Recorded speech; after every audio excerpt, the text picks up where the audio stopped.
Salve Maria! Neste dia da festa de Nossa Senhora de Lourdes, preparamos um especial para vocês. 5 coisas que você não sabia sobre Santa Bernadette Soubirous. Vamos lá? Com base no livro de Francis Trochu, vamos passar as seguintes informações, que são muito preciosas para todos nós. E também muito curiosas, muito interessantes de serem conhecidas. A primeira é que Santa Bernadette foi batizada exatamente 1 ano depois do casamento de seus pais. Ela foi a primogênita de François Soubirous e Louise Castelrot. E foi batizada na mesma igreja, São Pedro de Lourdes, a 9 de janeiro de 1844, na região de Bigorre, exatamente 1 ano depois do casamento dos seus pais. Precisamente 1 ano depois. A segunda coisa é que, durante a cerimônia do batizado de Santa Bernadette, a criança chorou durante todo o batismo, não cessara de chorar. E isso muito entristeceu o seu primo, co-irmão e padrinho, que era o Jean-Marie Vederre, o qual chegou ainda a comentar que aquilo não era um bom sinal, pois a menina não parava de chorar. O que é um consolo para aqueles pais que acompanham o batizado de seus filhos e choram. Vejam bem, Santa Bernadette também chorou e se tornou uma santa de corpo incorrupto.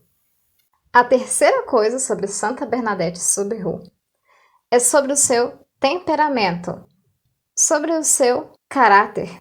Aparentemente muito tranquila e apenas melancólica, disse que era impulsiva na época da sua infância, expansiva, discreta, impenetrável à sua alma, guardava segredos, mas também era muito alegre no meio das outras condiscípulas. Triste depois pelas provações ou pelas contradições erguidas contra a sua mensagem. Era pequena, delicada e de mãos pequenas. Era fora de dúvida uma moça encantadora. Via-lhe os olhos negros e vivos, com um ar até travesso, olhem só. O olhar tinha um valoroso brilho e era de uma profundidade extraordinária. Tinha um belo sorriso, um pouco melancólico, mas que aumentava ainda mais o seu encanto. Era um sorriso modesto, mas nessa modéstia não se sentia um esforço nem constrangimento.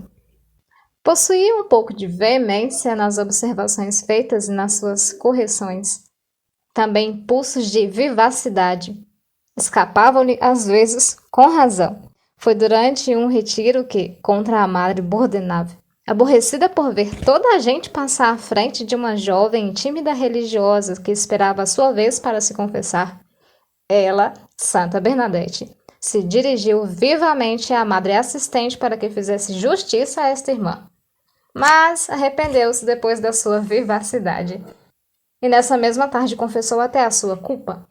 Um dia, olhem só, trouxeram-lhe uma peça do seu enxoval rasgada em virtude de uma negligência ou de um acidente durante a lavagem.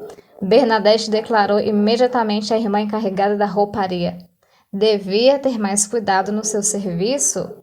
Agora tem de ser remendado. Mas não deixou que a irmã se retirasse sem lhe pedir desculpas. Peço-lhe perdão por ter falado assim. Reze pela minha conversão. Vejam bem o temperamento de Santa Bernadette e o quanto ela lutou para vencer as mínimas imperfeições. Ela tinha, sim, defeito, mas não procurava dissimular as imperfeições inerentes à natureza humana. A quarta informação sobre Santa Bernadette Soubirous disse respeito à sua doença. Alguns pensam que ela tinha apenas uma dor na perna, mas não, havia coisas mais graves. Outros ainda imaginam que era apenas a asma que desde a infância sempre carregou, mas não era apenas isso. Bernadette havia feito 35 anos no dia 7 de janeiro de 1879. Enfraquecia cada vez mais e quase não se alimentava. Era preciso velá-la todas as noites. Ordinariamente, a perna direita, em virtude de um grande tumor, estava apoiado numa cadeira fora da cama. A cárie dos ossos, uma doença particularmente dolorosa, semelhante à mais aguda dor de dentes, arrancava-lhe constantemente e contra sua vontade gemidos surdos e meio sufocados. Mas ela nunca gritou, nunca falou, nunca teve um movimento de impaciência, mas sempre o mesmo gemido, entrecortado, ofegante, o gemido da vítima que oferece o seu sacrifício, sem poder abafar o queixume sob o cutelo que a degola, o gemido de uma vontade que se mantém heróica na natureza que desfalece. A quinta informação, que pode na verdade até se juntar a uma sexta informação, possui duas informações diferentes, mas muito interessantes, é que, na missa fúnebre, quando Santa Bernadette morreu, todos ficaram surpreendidos ao ver descer comboios, tantos viajantes, tantas pessoas que foram ali velar o corpo da santa. Havia cônego, arcebispo da catedral, irmãos religiosos, Monsenhor Lelong, que interrompera sua visita pastoral para assistir à cerimônia fúnebre, Monsenhor Cruznier e o cônego de Babier. Membros do cabildo da catedral, alinhados no coro, tinham acolhido entre eles o padre Sampé, superior dos capelães da gruta, e o padre Pomian, antigo confessor de Bernadette. Professores e alunos do seminário maior. 80 padres ou religiosos enchiam as capelas laterais, religiosas da congregação.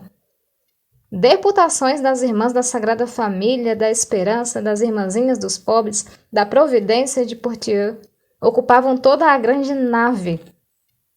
No transepto tinham tomado lugar as personagens mais importantes da cidade e os representantes das principais famílias. Na primeira fila dos leigos encontrava-se o autor do livro Notre-Dame de Lourdes, Henri Lasserre. Mas nenhum dos seus parentes compareceu à missa fúnebre de Santa Bernadette. Nenhum. Francis Trouchy não explica por quê. Havia um irmão religioso, havia sua irmã também que era casada, seus pais já haviam falecido, mas ele não explica por que nenhum parente compareceu. Misterioso, né? E por fim, essa informação extra aí, foi quando o corpo de Santa Bernadette, 35 meses depois de sepultado, tornou à luz. E observaram que, como por nós já é sabido, o seu corpo incorrupto, mas os detalhes de 35 meses depois da sua sepultura, como o corpo da santa foi encontrado. Nem o menor vestígio de decomposição. As carnes ressequidas, mas intactas, tinham conservado a sua brancura, a cabeça recoberta pela touca e pelo véu, e as mãos cruzadas sobre o coração, de que pendiam um crucifixo coberto de verdete e o rosário corroído pela ferrugem, estavam ligeiramente inclinados para o lado esquerdo. Os olhos, um pouco afundados nas órbitas, encontravam-se completamente fechados. Os lábios entreabriram-se como um sorriso. A atitude comovedora da pequena morta, como observou Monsenhor Gatey, fazia lembrar as jovens virgens dos primeiros séculos encontradas nas catacumbas. Bom, é isso. Esperamos que tenham gostado desse especial hoje, nesta festa maravilhosa de Nossa Senhora de Lourdes, e possam aí tirar bom proveito e boas reflexões dessas informações para a nossa vida, para o nosso cotidiano, a tentar associar um pouquinho de cada ação à nossa vida católica e fazer com que nós cresçamos cada vez mais espiritualmente e cheguemos também um dia, quem sabe, a glória é encontrar no céu Santa Bernadette Soubirous e Nossa Senhora de Lourdes.